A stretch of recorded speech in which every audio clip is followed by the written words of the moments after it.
नमस्ते बेटा। मैं आज आपको कक्षा 12 की प्रथम अध्याय संबंध और फलन की क्लास शुरू करने जा रहा हूँ। इसमें हम पहले पढ़ेंगे संबंध क्या है, फिर उसके बाद जानेंगे कि फलन क्या है। तो आप लोगों ने कक्षा 11 में पढ़ा था संबंध, वहीं से हम बात को अपनी उठा रहे हैं। संबंध है क्या? संबंध आपने दैनिक जीवन में देखा होगा कि माता पिता का संबंध, भाई बहन का संबंध है ना, और भतीजे चाचा का संबंध, ऐसे बहुत सारे हम लोगों ने संबंध दैनिक जीवन में देखे हैं। तो उसी का सेम कॉन्सेप्ट यहाँ पर भी है। कहने का मतलब कि संबंध कई प्रकार के हो सकते हैं, अर्थात एक इनपुट के लिए कई सारे आउटपुट मिल सकते हैं। उसी को हम लोग आज गणित में देखेंगे। और फलन क्या है? फलन भी एक विशेष प्रकार का संबंध होता है जिसमें किसी एक इनपुट के लिए केवल एक विशिष्ट आउटपुट ही मिलता है ना। आइए हम लोग संबंध की अंतर्गत अपना पहला जो है लिख रहे हैं।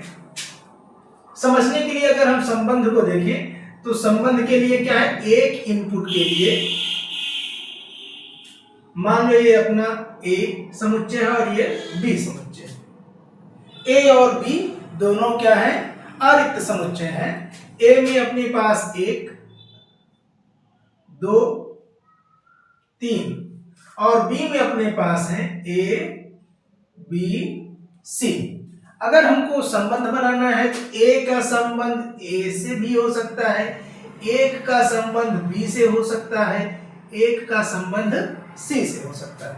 अगर मैं इनको लिखना चाहूं तो क्या लिख सकता हूं, R is equal to 1A 1B 1C। फिर उसके बाद इस 2 का संबंध A से, 2 का संबंध B से और 2 का संबंध C से। इसको हम लिख सकते हैं 2A 2B 2C। फिर उसके बाद इस 3 का संबंध A से, 3 का संबंध B से और 3 का संबंध C से। तो इसको लिखेंगे 3A 3B और 3C। अब आप कहेंगे सर ये तो R है अपना। जी हाँ बेटा, ये R है, लेकिन इसी को हम लोग A क्रॉस B भी पढ़ते हैं, A क्रॉस B। तो अपना R क्या हो जाएगा, R इज सबसेट ऑफ क्या हो जाएगा बेटा, A क्रॉस B, मतलब 1A 1B 1C 2A 2B और 2C। फिर उसके बाद 3A 3B और 3C। इतनी बात समझ में आ गई? मतलब इनमें से कोई एक अवयव हटा देंगे, एक क्रमित युग्म हटा देंगे तो भी वो R ही कहलाएगा। ठीक है। अब उसके बाद जरा हमने एक शब्द प्रयुक्त किया क्रमित युग्म। तो क्रमित युग्म क्या है बेटा, क्रमित युग्म, क्रमित युग्म क्या है?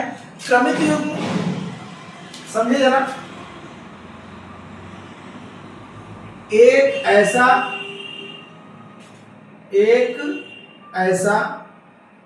युग्म जिसके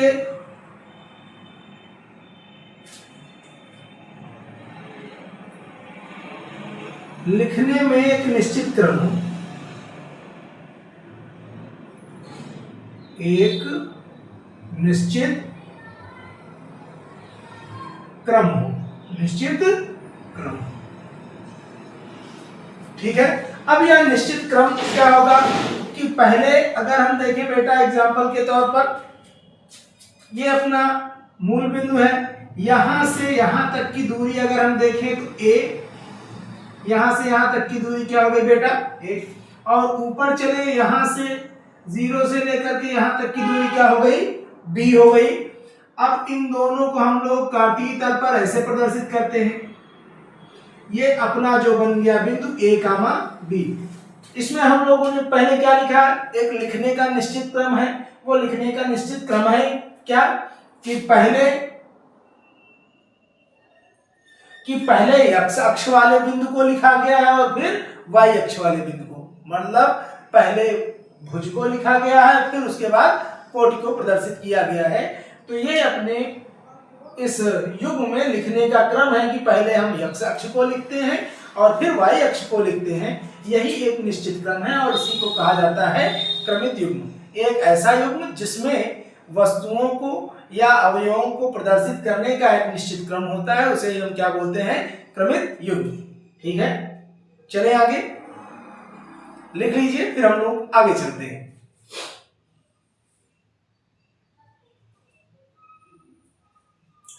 हो गया। अब आप यहां देख पा रहे हैं, मैं थोड़ा सा इसे इरेज कर रहा हूं। अब आप यहां देख पा रहे हैं कि यह लिखा क्या गया है? यह लिखा गया है क्रमित युग्म के रूप में। तो यह क्रमित युग्म अपना कैसा होगा? लिख सकते हैं R is equal to A comma B such that ये एक बेटा क्या है? पहला अवयव A का था, small a belongs to capital A comma और small b belongs to capital, ये लिखा जा सकता है। अपने वाले में अगर लिखेंगे तो a अपने इस वाले में क्या था बेटा?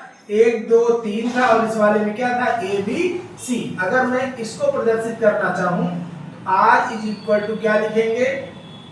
R is equal to A का काम 1 कर रहा है ना? अब इस A की जगह 1 हो सकता है, 2 हो सकता है, 3 हो सकता है और इस B की जगह A B C हो सकता है। चलिए आगे।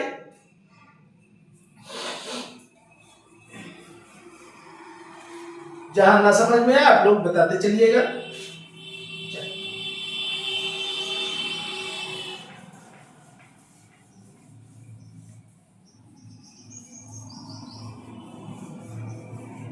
चलिए, अब एक दूसरी हेडिंग है बेटा।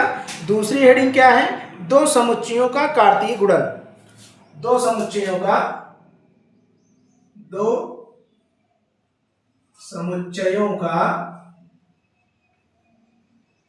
कार्तीय गुणन। दो समुच्चयों का कार्तीय गुणन। दो समुच्चयों का कार्तीय गुणन में क्या हो जाएगा बेटा? कि दो समुच्चयों के बीच एक ऐसी संक्रिया है, दो समुच्चयों के बीच एक ऐसी संक्रिया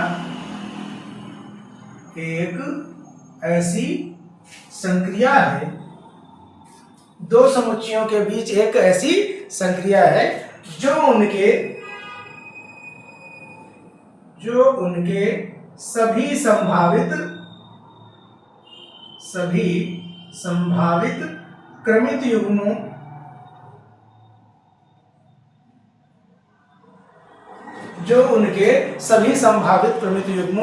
का एक नया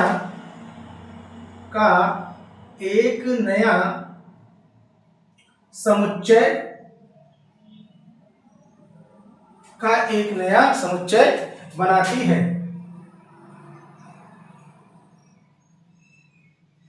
ठीक है बेटा।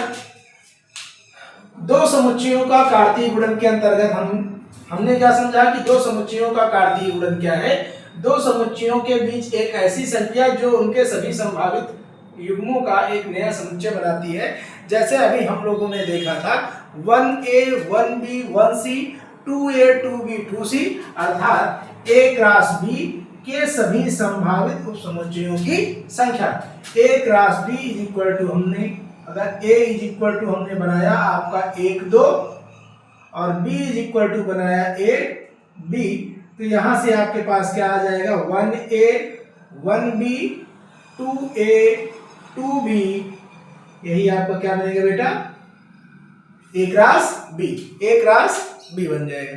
जहां इसको अगर हम लिखना चाहें तो जहां क्या लिख सकते हैं? Small a belongs to capital A और small b belongs to capital B। चले आगे कर लीजिए, फिर उसके बाद हम लोग आगे चलते हैं। इन्हें हम लोग प्रतीकात्मक रूप में लिख सकते हैं। ऐसा लिख सकते हैं, प्रतीकात्मक रूप में a cross b is equal to a comma b such that small a belongs to capital A, comma small b belongs to capital B। हो गया बेटा? चलो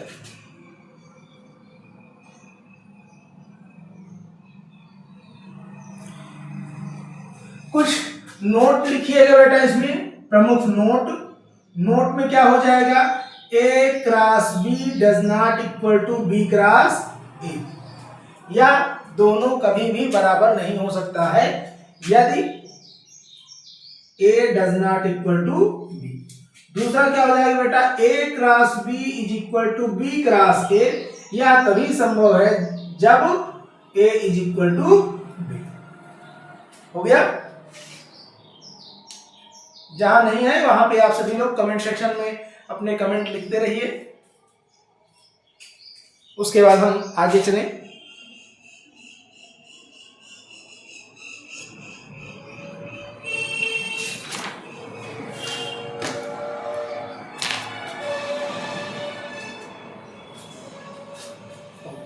इसके बाद बेटा मिटा दें।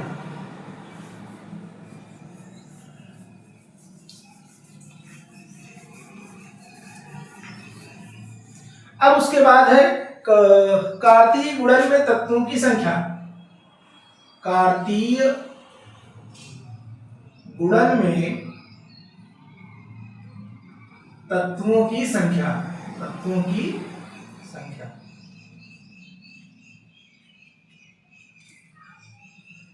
कार्तीय गुणन में तत्वों की संख्या ज्ञात करनी है, तो कार्तीय गुणन में तत्वों की संख्या किसे कहते हैं, कैसे निकालते हैं वो समझें। अब जरा देखिए बेटा, माना अपने पास, माना समुच्चय A इज इक्वल टू 1 2 तथा समुच्चय B is equal to AB। हो गया? इसमें अवयवों की संख्या, A में अवयवों की संख्या, अवयवों की संख्या 2 और B में अवयवों की संख्या B कितनी है बेटा? 2। ठीक है ना? तो तत्वों की संख्या A क्रॉस B में, तत्वों की संख्या, तत्वों की संख्या निकालने के लिए क्या करेंगे बेटा? Number of A into number of B। ये क्या है? नंबर ऑफ A में कितने हैं? 2 हैं, और नंबर ऑफ B में भी कितने हैं? 2 हैं। ये कितना हो जाएगा? 4 हो जाएगा। ठीक है ना? वो है कौन कौन से? A cross B is equal to 1A 1B 2A 2B। आप देख पा रहे हैं टोटल तत्वों की संख्या कितनी है? 4 है। वो क्या है? 1A 1B 2A 2B। इसको हम लोग ऐसे बनाना चाहें तो ऐसे भी बना सकते हैं तीर आरेख द्वारा। ये बनेगा 1 2 और A और B, 1 2 3 4। उम्मीद है आपको समझ में आ रहा होगा। ठीक है? अब ये जो बेटा क्रमित युग्म बना है, क्रमित युग्म में पहले अक्षर को कहा जाता है डोमेन। यहीं से सीख लें। क्या? क्रमित युग्म के पहले अवयव को प्रांत, जिसे आप डोमेन बोलते हैं, तथा दूसरे अवयव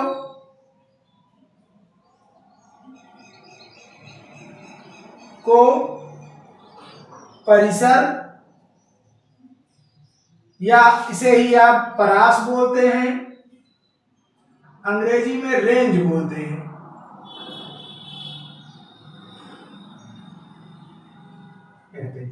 तो समझ में आ गया हो बेटा कि क्रमित युग्म के पहले अवयव को प्रांत तथा दूसरे अवयव को क्या बोलते हैं? परिसर बोलते हैं। इन्हें पहला घटक तथा दूसरा घटक भी कहा जाता है। ठीक है?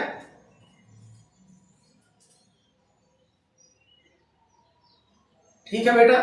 अब यहीं पे आप जरा देखें कि यह इनपुट अपना है, इनपुट हमने 1 दिया, आउटपुट मिला A। यहां से फिर से हमने इनपुट 1 दिया है तो आउटपुट कितना मिला है b, अर्थात किसी एक ही अवयव के 2 आउटपुट मिल रहे हैं। तो इस प्रकार के जो संबंध बन रहे हैं, इस प्रकार का जो रिलेशन है, इस प्रकार की जो व्यवस्था है, उसको हम लोग संबंध कहते हैं कि किसी एक ही व्यक्ति का कई सारे लोगों के साथ संबंध होगा, कई सारे लोगों के साथ मेल मिलाप होगा, उस प्रकार को हम क्या बोलते हैं, संबंध बोलते हैं। लेकिन यहां पर जरा देखें, यहां इस क्रमित युग में भी एक है, यहां भी एक है, यही थोड़ा सा डिफरेंस, यही थोड़ा सा अंतर अपने पास प्रांत और संबंध में है। संबंध और फलन में। संबंध में प्रत्येक क्रमित युग्म का अवयव समान होता है, समान हो सकता है, परंतु फलन के लिए प्रत्येक क्रमित युग्म का पहला अवयव अलग अलग होगा, अर्थात एक ही इनपुट के लिए केवल और केवल एक ही आउटपुट मिलना चाहिए। यदि ऐसा है तो उसको हम लोग क्या बोलेंगे, फलन बोलेंगे। अर्थात यहां पर जरा देखें, अगर मैं इसको ऐसा कर दूं, इसको मैं बना रहा हूं बेटा, दोनों बना दे रहा हूं, ये अपना है बेटा संबंध, ये क्या है बेटा अपना संबंध को निरूपित करेगा। जबकि फलन क्या है, फलन जरा देखें, फलन में क्या हो जाएगा 1 2 ए और बी, किसी एक ही अवयव के लिए, किसी एक इनपुट के लिए केवल और केवल एक आउटपुट मिलना चाहिए। तो इसका ए से हो गया और इसका बी से हो गया, ठीक है। यह क्या है बेटा, फलन है। क्या है ये, फलन। अर्थात हम लोग यहां से कह सकते हैं कि कोई भी फलन संबंध होता है, परंतु प्रत्येक संबंध फलन नहीं होता है। इसी को हम लोग लिखेंगे, मैं मिटा रहा हूं, उसे नोट लिखिएगा।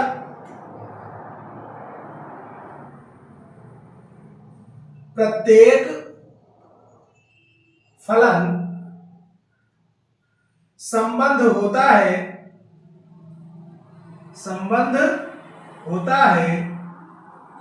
परंतु प्रत्येक संबंध फलन नहीं होता है। इसे आप सभी लोग नोट डाउन कर लें, फिर हम लोग आगे चलते हैं।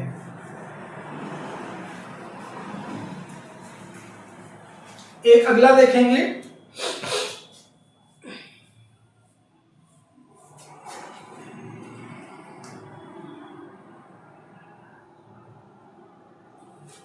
चले बेटा, हेडिंग डालिएगा आप संबंध।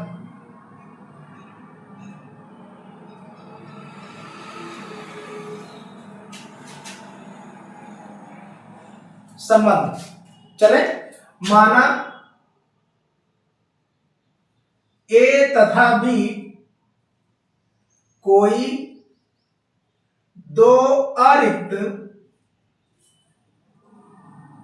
समुच्चय है,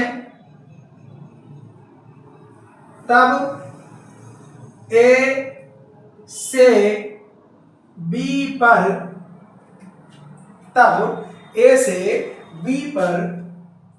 आर संबंध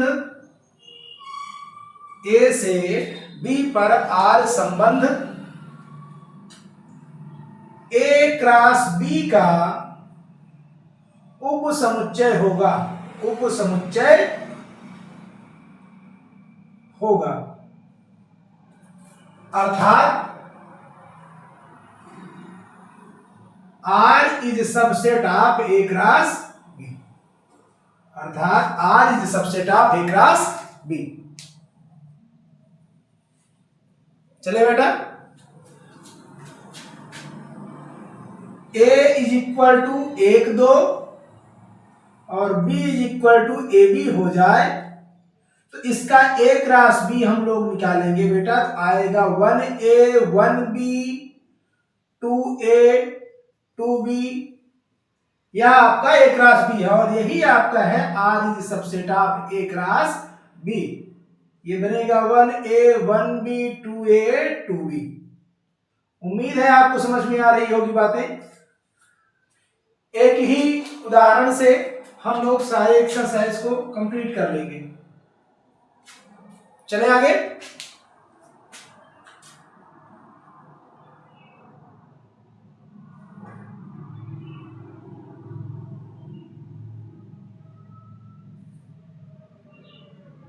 चले बेटा, ऊपर हम हटा रहे हैं। अब इसमें आपको जो सीखना है जरा देखें। अब आपको सीखना है प्रांत। क्या सीखना है बेटा? प्रांत, जिसे आप बोलते हैं डोमेन। डोमेन क्या है? क्रमित युग्मों के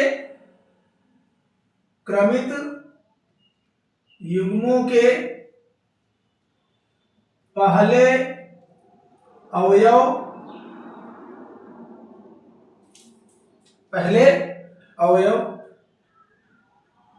का पहले अवयव को प्रांत कहते हैं। प्रांत कहते हैं। ठीक है,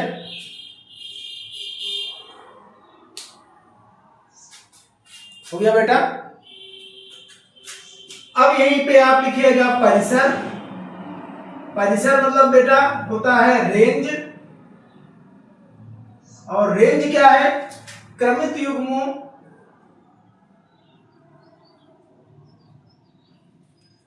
के दूसरे अवयवों को परिसर कहते हैं। हो गया। अब उसके बाद एक तीसरा इसमें पॉइंट आता है सहप्रांत। क्या बेटा? सहप्रांत, जिसे आप कोडोमेन भी बोलते हैं। कोडोमेन क्या है? समुच्चय बी के सभी अवयवों को सहप्रांत कहते हैं। ठीक है बेटा, आए एक उदाहरण के माध्यम से समझें।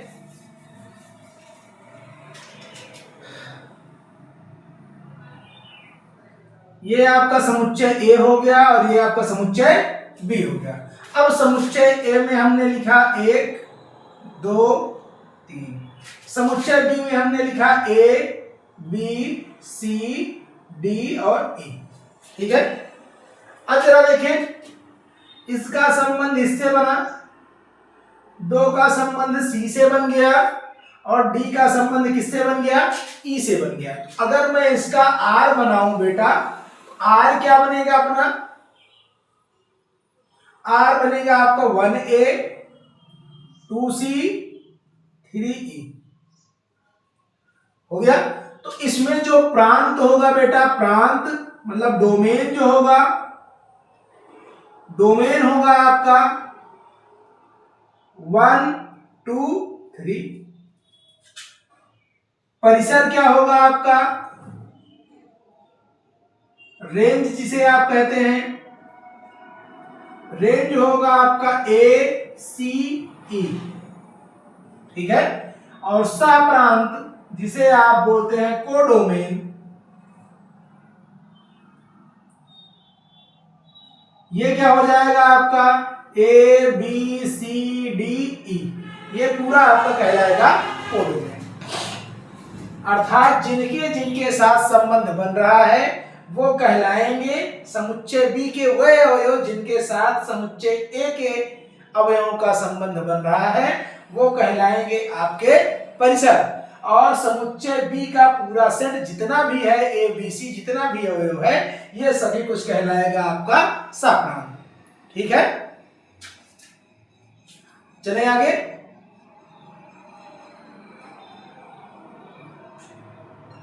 इसे हम लोग क्या लिख सकते हैं, अगर हम लिखना चाहें तो लिख सकते हैं परिसर इज सबसेट ऑफ सहप्रांत। परिसर इज सबसेट ऑफ सहप्रांत, है ना। चले,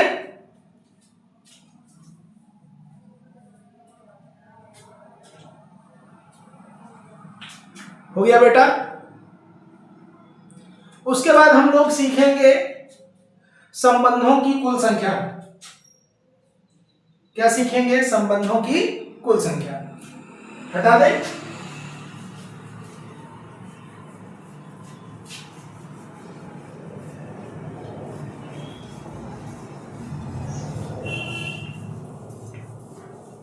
जरा देखें संबंधों की कुल संख्या, नया संबंधों की कुल संख्या।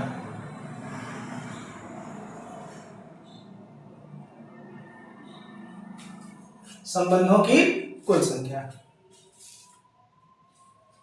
पहले हम इसकी परिभाषा लिख लेते हैं, फिर उसके बाद हम आपको समझाते हैं, ठीक।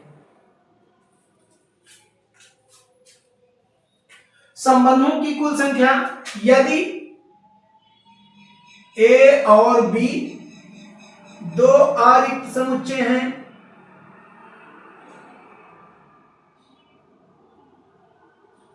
यदि ए और बी दो अरिक्त समुच्चय हैं तथा यदि ए बराबर बी और यदि B is equal to Q, तो संबंधों की कुल संख्या, तो संबंधों की कुल संख्या बराबर होगी 2 की पावर पी क्यू, अर्थात 2 की power number of A into number of B. हो गया। इसे हम लोग छोटे शब्दों में क्या समझ सकते हैं, लिख सकते हैं, नोट डाल के लिख लें, संबंधों की कुल संख्या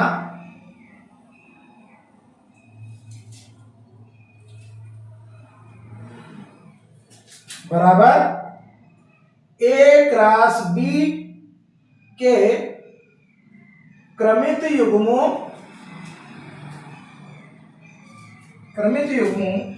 के उप समुच्चयों की संख्या।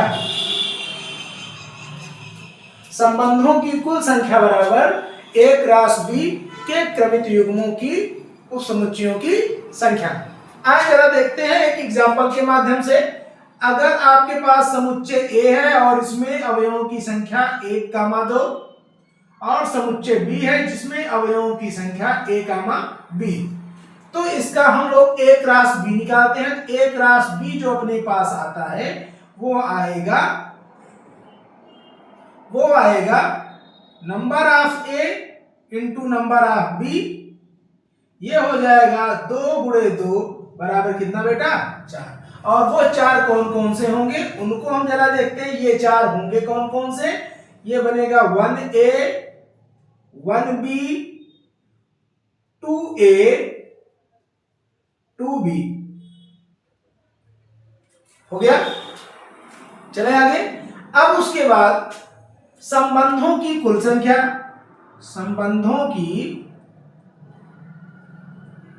कुल संख्या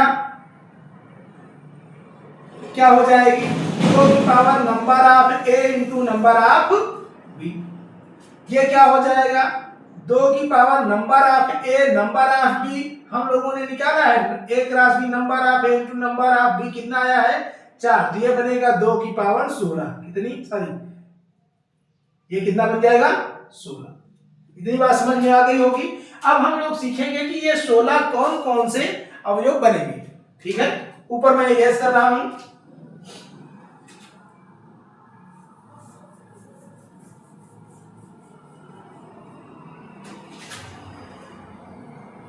जरा देखें कौन कौन से ये होंगे। ये 16 संबंधों की कुल संख्या कौन कौन सी होगी।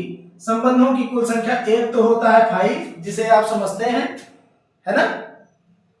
फाई प्रत्येक समुच्चय का क्या होता है, उप समुच्चय होता है। और यहाँ पर हम लोग एक राशि बी के उप समुच्चयों की संख्या ही निकाल रहे हैं, ठीक है।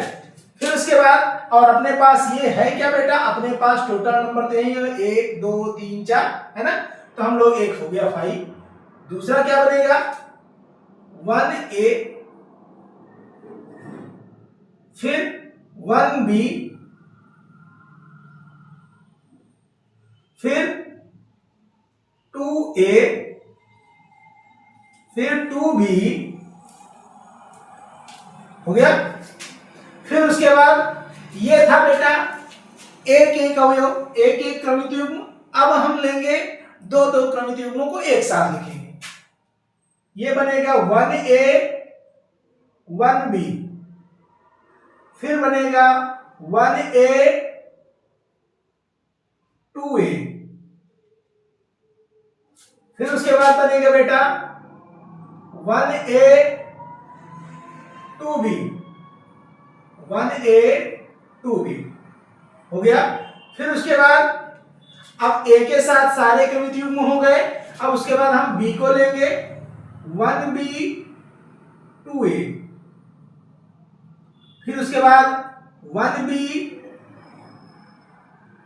2b हो गया। फिर उसके बाद इसको लेंगे 2a 2b। चले आगे।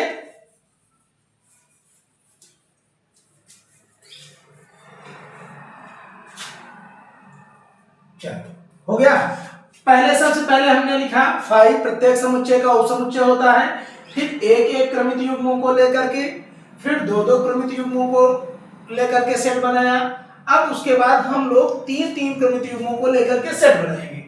अब इसमें क्या आ जाएगा बेटा 1a 1b 2a, फिर उसके बाद 1a 1b 2b, ये हो गया पेयर। उसके बाद क्या बनेगा 1a के साथ बन चुका है। अब 1b से शुरू करें 1b 2a 2b, ये सेट तैयार हो गया है।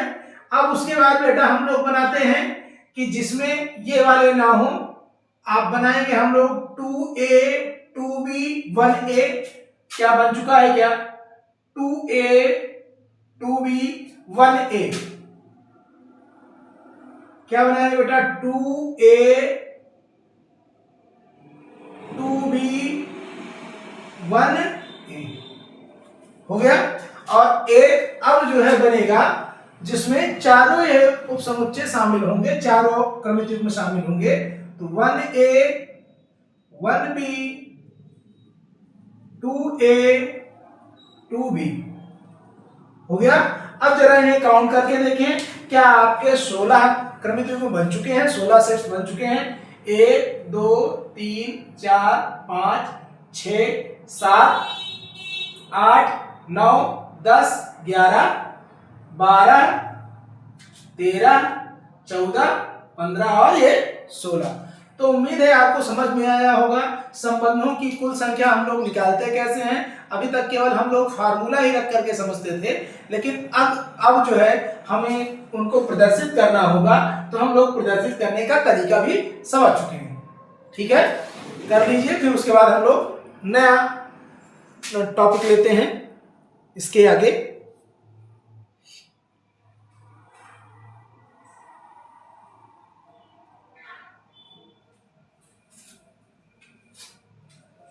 हो गया बेटा,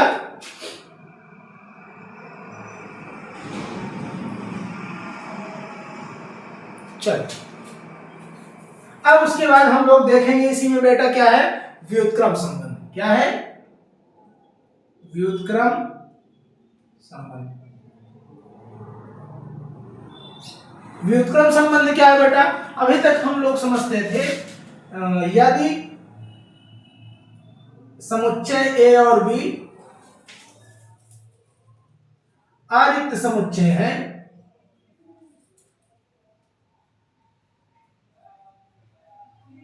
अरिक्त समुच्चय है, तब R is subset of A cross B, तब R is subset of A cross B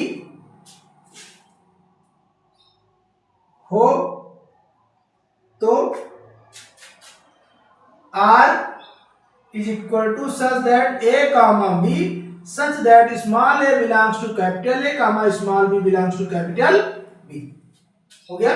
अगर ये ऐसा है तो हम लोग इस क्रमित युग्मों के पहले अवयव और दूसरे अवयवों को क्रमशः एक दूसरे से बदल देंगे तो R इनवर्स प्राप्त हो जाएगा। R inverse is equal to क्या हो जाएगा, पहले क्रमित युग्म को दूसरा से रिप्लेस करते तो B comma A such that. अभी आप देख पा रहे हैं कि B को पहला अवयव बना दिया गया है और A को दूसरा, दोनों के स्थान परस्पर परिवर्तित हो गए हैं, लेकिन अभी भी A का ही अवयव है और स्मॉल b कैपिटल B समुच्चय का अवयव है।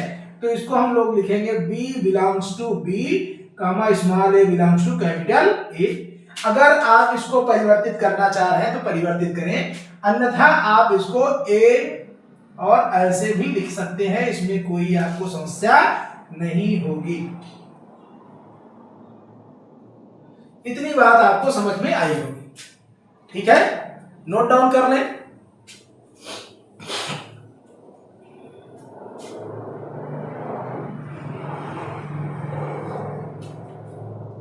चले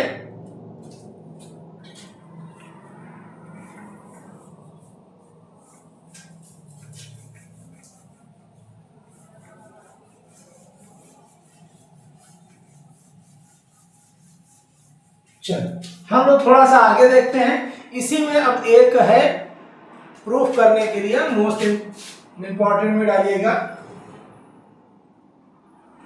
R इनवर्स का whole inverse is equal to R inverse का whole inverse is equal to R।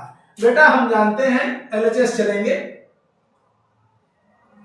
हम लोग जानते हैं कि R इज इक्वल टू क्या होता है, A comma B such that small a belongs to capital A और small b belongs to capital B।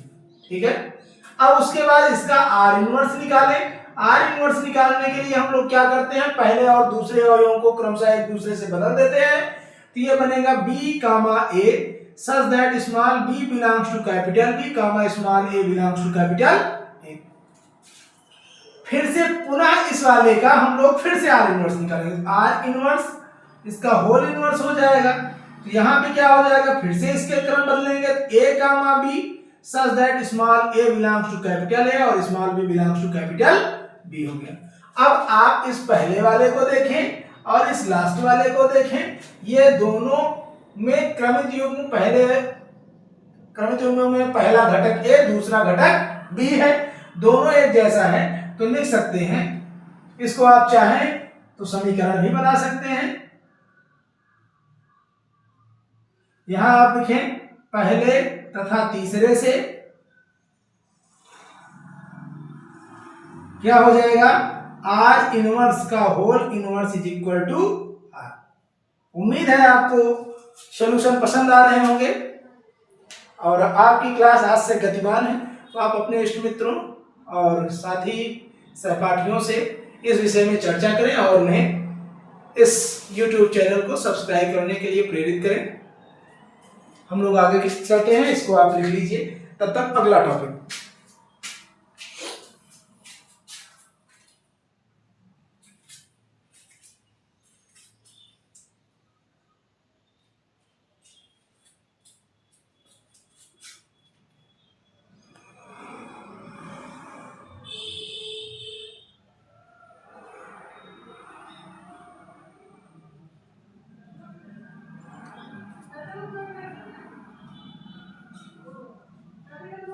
चलिए हटाएं।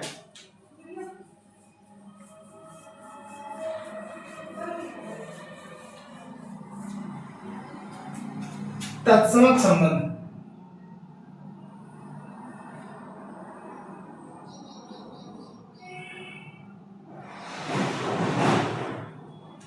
तत्समक संबंध क्या है बेटा, तत्समक संबंध वैसा संबंध है जिसमें कोई समुच्चय खुद के ही अवयवों के साथ संबंध बनाता है, उस प्रकार के संबंध को तत्समक संबंध कहते हैं।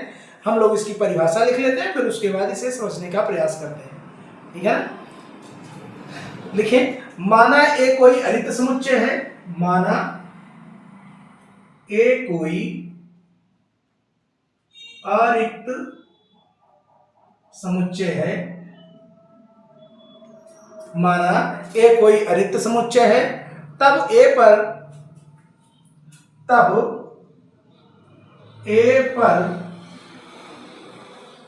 निम्न प्रकार से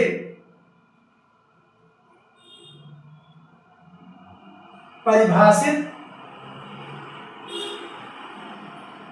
संबंध,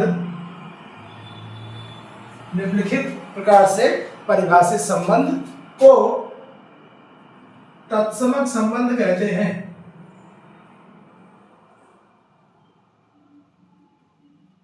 तत्समक संबंध कहते हैं। कैसा बेटा? आई ए, तत्समक संबंध को हम लोग आई ए से प्रदर्शित करते हैं। I A is equal to, ये क्या हो जाएगा, A comma A such that small A belongs to capital A, means क्रमित युग्मों में पहला और दूसरा अवयव दोनों ही क्या हो, समुच्चय ए का ही अवयव हो, तो उस प्रकार के संबंध को हम लोग तत्समक संबंध कहते हैं। नोट में आप लिखेंगे, नोट में आप क्या लिखेंगे, केवल स्वयं से। क्या लिखेंगे? केवल स्वयं से, केवल स्वयं से, ठीक है ना। अब केवल स्वयं से कहने का मतलब क्या है, एग्जाम्पल के माध्यम से हम लोग देखेंगे। अगर अपने पास कोई समुच्चय ए है और 1 2 3 है, इसका अगर हमें समुच्चय संबंध निकालना है तो संबंध आर निकालेंगे, तो आर इज इक्वल टू क्या होगा बेटा, ए क्रॉस ए हो जाएगा। आर सबसेट आप क्या होता है, ए क्रॉस ए। लेकिन इसका हमको आई ए निकालना है, तो आई ए इज इक्वल टू, आपने लिखा है स्वयं से, तो स्वयं से कहने का मतलब कि बी की जगह भी ए का ही अवयव होना चाहिए। तो ये क्या बनेगा, 1 कामा 1, 2 कामा 2 और 3 कामा 3। इस प्रकार के समुच्चय को, इस प्रकार के रिलेशन को, इस प्रकार के संबंध को तत्समक संबंध कहा जाता है, ठीक है ना। फिर उसी में हम लोग इसमें पढ़ेंगे संबंधों के अन्य प्रकार के बारे में। इसे आप नोट डाउन कर लें, फिर हम लोग आगे चलते हैं। हो गया होगा, मैं हटा रहा हूं।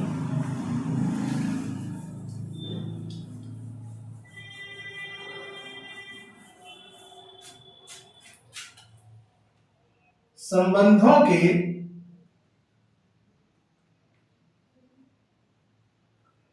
अन्य प्रकार, संबंधों के अन्य प्रकार में हम सीखेंगे स्वतुल्य संबंध, या सबसे पहले हम लोग रिक्त संबंध देखते हैं। पहला क्या है बेटा, रिक्त संबंध।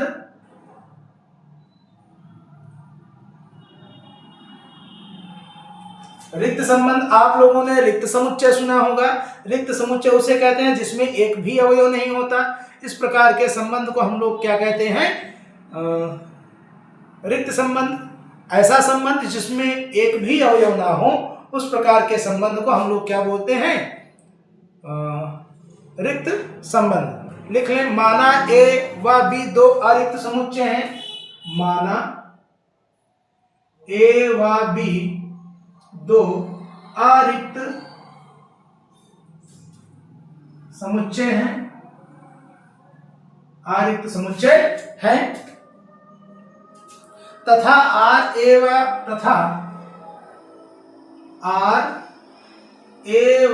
बी, तथा आर ए व बी में एक संबंध है, में एक संबंध है,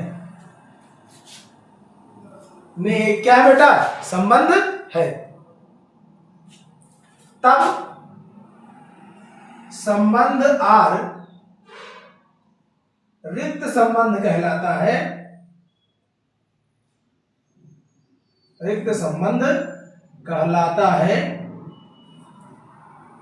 यदि R इक्वल टू क्या हो जाए बेटा, 5। R इज इक्वल टू क्या हो जाए, 5। अर्थात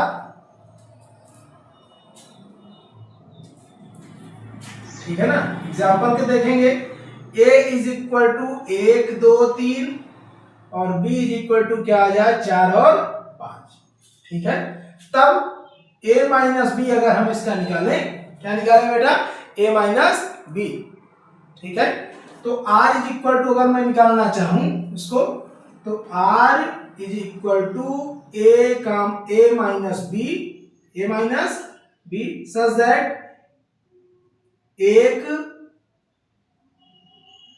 धनात्मक संख्या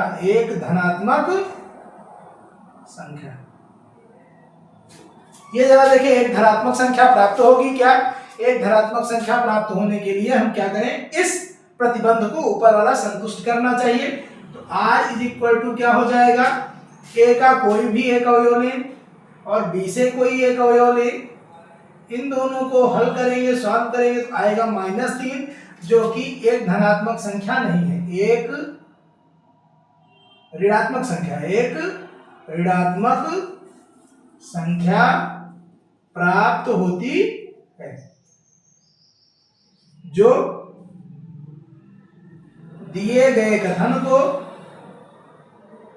दिए गए प्रतिबंध लिखेंगे, जो दिए गए प्रतिबंध को संतुष्ट नहीं करती, ठीक है। इसलिए r इज इक्वल टू 5, कहने का मतलब a से b पर कोई संबंध रिक्त संबंध होगा यदि उनमें कुछ भी अवयव प्राप्त नहीं होता है। इस प्रकार के संबंध को हम लोग क्या बोलेंगे, रिक्त संबंध बोलेंगे। उसके बाद हम लोग दूसरा लिखेंगे स्वतुल्य संबंध।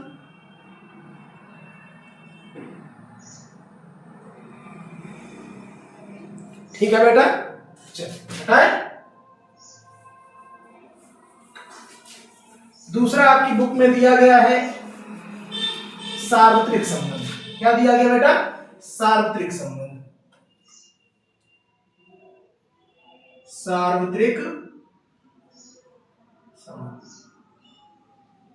सार्वत्रिक संबंध क्या है, ऐसा संबंध जिसमें समुच्चय A व समुच्चय B के सभी अवयव उपस्थित हो,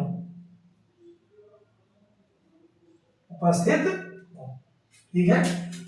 जैसे A is equal to 1 2, B is equal to 3 4, तो हम लोग A क्रॉस B बनाएंगे तो यही बनेगा आपका R is subset of B, तो ये बनेगा आपका 1 3 1 4 2 3 2 4, यही आपका क्या बनेगा बेटा, सार्वत्रिक संबंध। सार्वत्रिक संबंध कहने का मतलब सबसे बड़ा संबंध।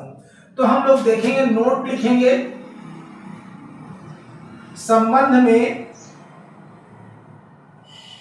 सबसे छोटा संबंध, सबसे छोटा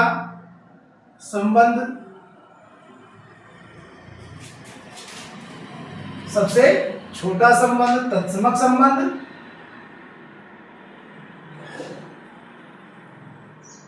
तथा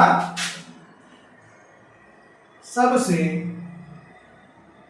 बड़ा संबंध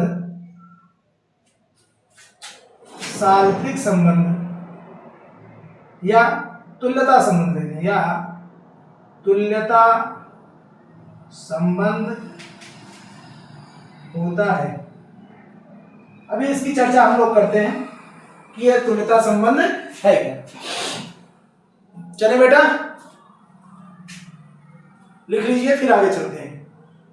आज ये परिभाषाओं वाला काम हम लोग कंप्लीट कर लेते हैं, साथ में समझते चलते हैं। अगर आपको कहीं कोई डाउट है तो आप प्लीज कमेंट सेक्शन में कमेंट करते रहिए, उन्हें हम लोग अगले दिन देख लेंगे क्या है, ठीक है।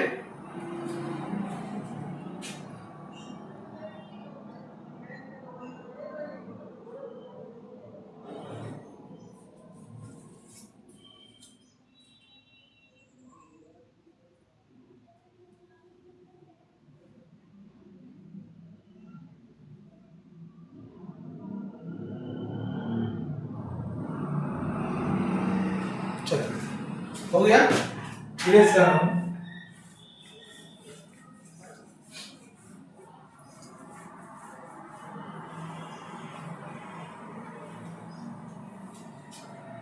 उसके बाद है बेटा आपके इस नए आगे टॉपिक में द्विआधारी संबंध व उसके प्रकार। हेडिंग डालिएगा आप लोग, द्विआधारी संबंध व उसके प्रकार। द्विआधारी मीन्स क्या होता है बेटा? जिसका आधार दो, द्विआधारी मीन्स दो आधार वाली। द्विआधारी मीन्स क्या होता है बेटा? दो आधार वाली, दो आधार वाली, ठीक है ना। हम लोग इसकी परिभाषा लिखें, परिभाषा लिखिए। माना ए कोई अरिक्त समुच्चय है, माना ए कोई अरिक्त समुच्चय है, तब ए से ए पर, तब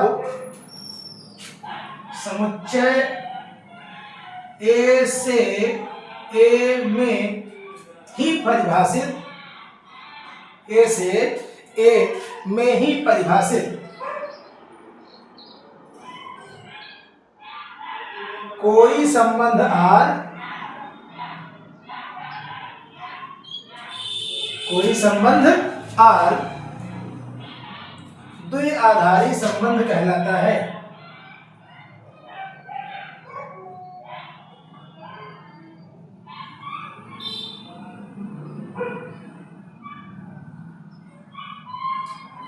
कोई संबंध आर द्विआधारी संबंध कहलाता है। यह 5 प्रकार के होते हैं, यह 5 प्रकार के होते हैं, यह 5 प्रकार के होते हैं। पहला देखेंगे कौन सा है? पहला है बेटा स्वतुल्य। क्या है? स्वतुल्य, ठीक है ना।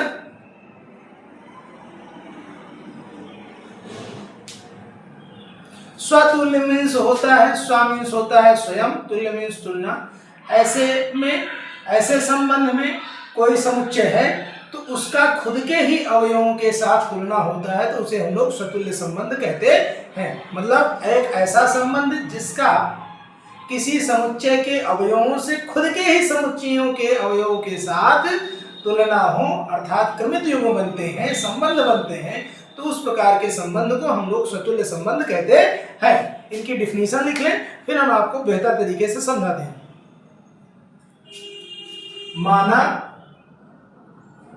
किसी समुच्चय ए में, माना किसी समुच्चय ए में कोई संबंध आर में कोई संबंध आर इस प्रकार, कोई संबंध आर इस प्रकार है कि ए का, है कि ए का प्रत्येक अवयव, प्रत्येक अवयव, ए का प्रत्येक अवयव स्वयं से आर द्वारा, स्वयं से आर द्वारा, स्वयं से आर द्वारा संबंधित हो, संबंधित हो, ठीक है। स्वयं से आर द्वारा संबंधित हो, तो इस प्रकार के संबंध को आर स्वतुल्य संबंध कहते हैं। इसे आइए हम लोग समझते हैं रेखा चित्र द्वारा, ठीक है बेटा।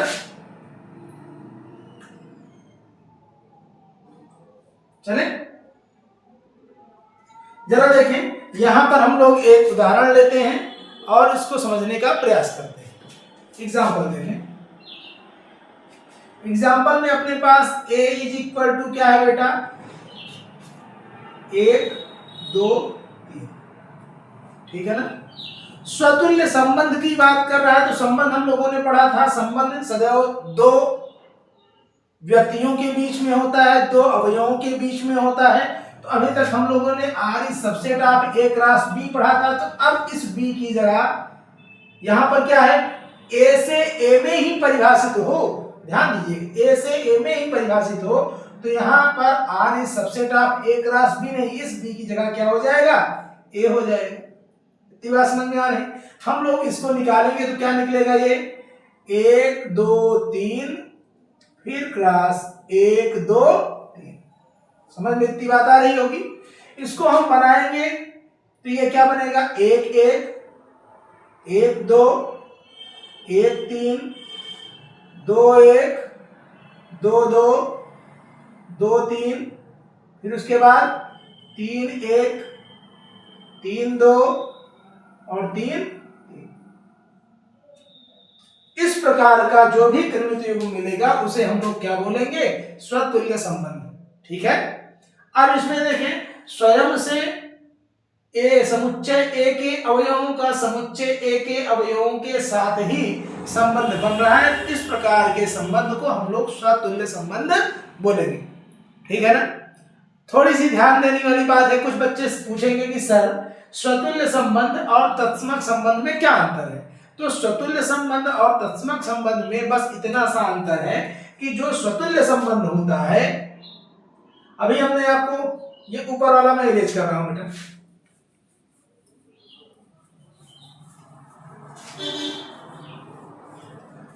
अभी मैंने आपको बताया था तत्समक संबंध,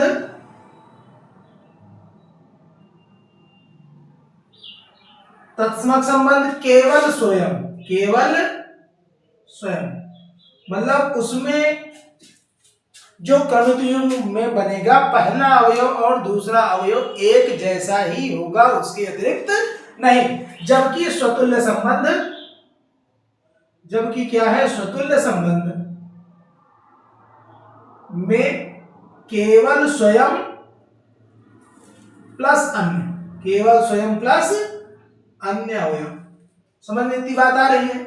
स्वयं के अलावा जरा देखें, 1 1 उपस्थित है, 2 2 उपस्थित है, 3 3 उपस्थित है, 1 1 उपस्थित है, 2 2 उपस्थित है, 3 3 उपस्थित है, लेकिन 1 2 1 3 2 1 2 3 3 1 3 2 ये भी तो समुच्चय ए का ही अवयव है। इसलिए तत्समक संबंध स्वतुल्य संबंध हो सकता है। यहां से निष्कर्ष क्या निकला कि तत्समक संबंध स्वतुल्य संबंध होता है, परंतु इसका विपरीत सत्य हो यह आवश्यक नहीं। नोट में लिखेंगे आप, प्रत्येक तत्समक संबंध स्वतुल्य संबंध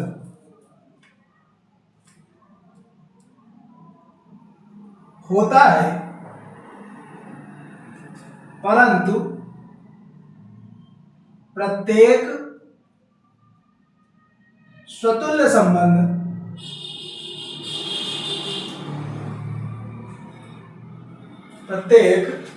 संबंध तत्समक संबंध नहीं होता, नहीं। ठीक है, ये बातें आपको समझ में आ गई होंगी, दोनों में अंतर। चलें आगे हम लोग, फिर उसके बाद देखते हैं सममित संबंध क्या है। हेडिंग डालिएगा सममित, दूसरा है बेटा सममित संबंध।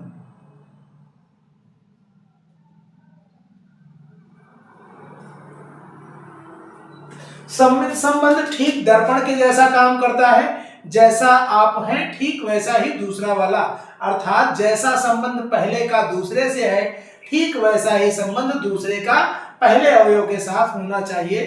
तो उस प्रकार के संबंध को हम लोग सममित संबंध कहते हैं। इनकी परिभाषा हम लोग देख लेते हैं, फिर उसके बाद इनको समझाया जाएगा।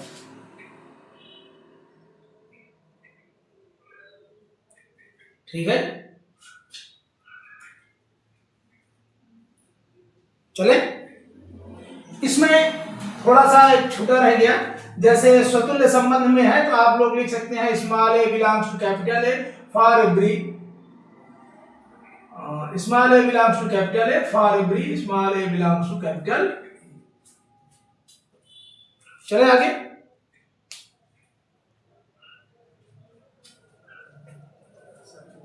इसको आप ऐसा लिख सकते हैं, क्या लिखें, स्वतुल्य संबंध, यहां मैं लिख रहा हूं स्वतुल्य संबंध। अभी प्रूफ करने में इसका प्रयोग लगेगा स्वतुल्य संबंध। इसमें हम क्या लिखेंगे, A R A for every A belongs to capital A, या इसे आप लोग लिख सकते हैं A comma A belongs to capital R for every small A belongs to capital ए।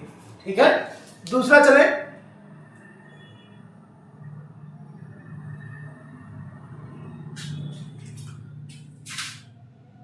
कोई संबंध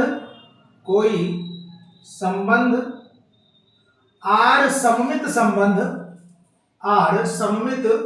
संबंध कहलाता है यदि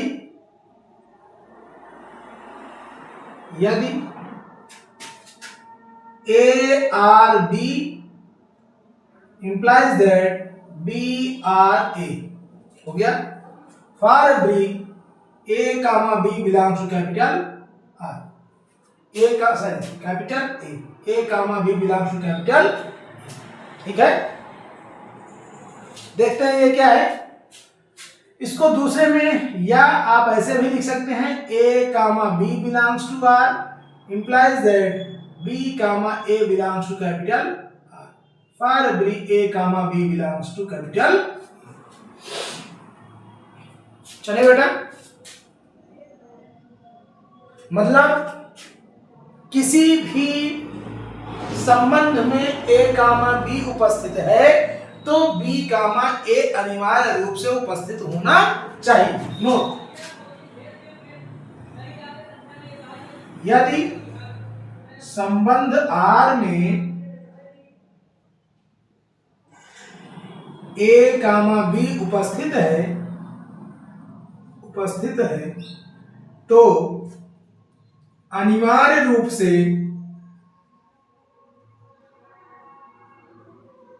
उसी संबंध आर में बी कामा ए भी उपस्थित होना चाहिए,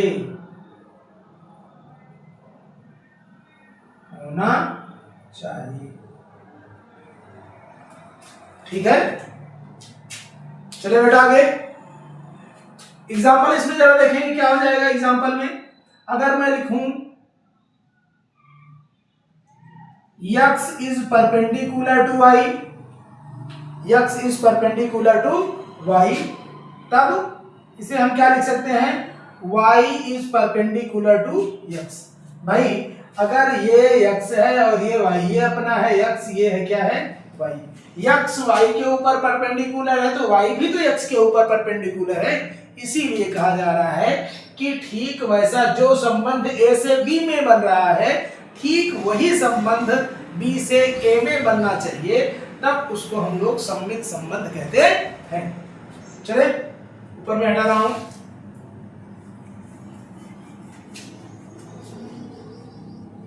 उम्मीद है आपको चीजें समझ में आ रही होंगी।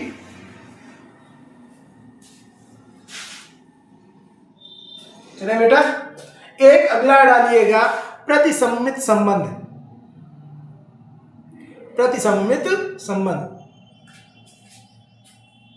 तीसरा है प्रतिसम्मित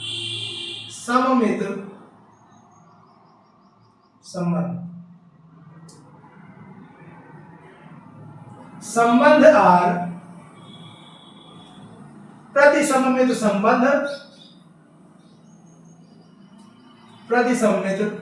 संबंध कहलाता है यदि ए आर बी तथा B R A is equal to B R A, तब A is equal to B. A R B तथा बी आर ए तब ए बराबर बी। ठीक है, आइए इसे समझने का प्रयास करते हैं। इसका मतलब क्या है, इसका संबंध है कि ए और बी दोनों बराबर हों तब जो है ए आर बी और बी आर ए। एग्जाम्पल के माध्यम से समझे, ये है ए, ये क्या है बेटा, ए है, और ये वाला क्या है, बी। ठीक है, ए है और बी।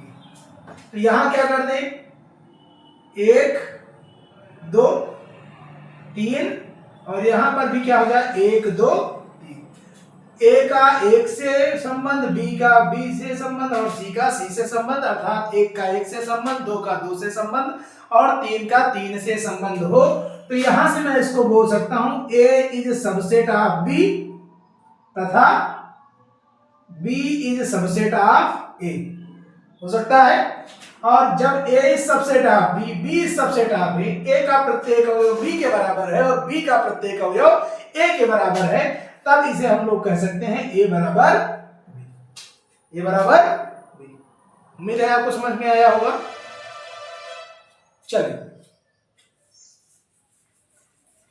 अब एक तीसरा संबंध है, आपको हमने स्वतुल्य पढ़ा दिया, सम्मित, प्रसम्मित, अब उसके बाद आपको पढ़ना है संक्रामक संबंध।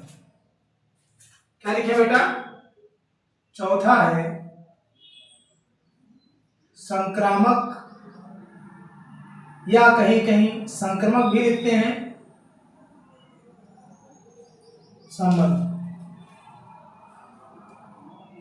इसमें क्या है, इसमें कोई 3 अवयव होने चाहिए। जैसा पहला का संबंध दूसरे के साथ हो, ठीक वही संबंध दूसरे का तीसरे के साथ हो, और फिर ठीक वैसा ही संबंध पहले का तीसरे के साथ हो। इस प्रकार के संबंध को हम लोग संक्रमक संबंध कहते हैं। इसमें देखें, कोई संबंध आर, कोई संबंध आर संक्रमक संबंध,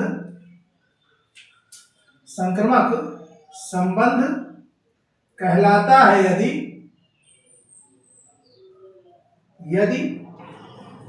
ए comma B belongs to R, B comma C belongs to R, implies that A comma C belongs to R. हो गया। इसमें अगर ये कह दिया जाए, एग्जांपल जरा देखें, एग्जांपल में देखेंगे, ये है आपकी समांतर रेखाएं A B, LM, P Q. हो गया। इसमें क्या हो जाएगा, समांतर रेखा। ये भी क्या बेटा, A B parallel LM parallel P Q. हो गया। ए बी पैरेलल है किसके, एलएम के, और एलएम पैरेलल है पी क्यू पे, तब हम इसको कह सकते हैं, इसको हम ऐसा भी लिख सकते हैं, A B parallel LM common LM parallel P Q. तब अगर इसको हम बीच से हटा दें बेटा, इसको हम बीच से हटा दें, तब ए बी पैरेलल क्या हो जाएगा, पी क्यू। तब A B parallel P Q. समझ में बात आ रही है। हो गया। चलिए, ऊपर वाला मैं हटा रहा हूं।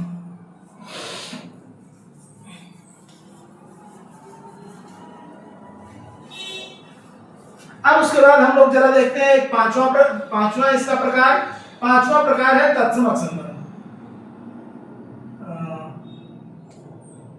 पांचवा है तुल्यता संबंध। बेटा क्या है, तुल्यता संबंध। तुल्यता संबंध, कोई संबंध आर, कोई संबंध आर तुल्यता संबंध होगा यदि वह स्वतुल्य सममित तथा संक्रमक संबंधों की शर्तों को पूरा करता हो,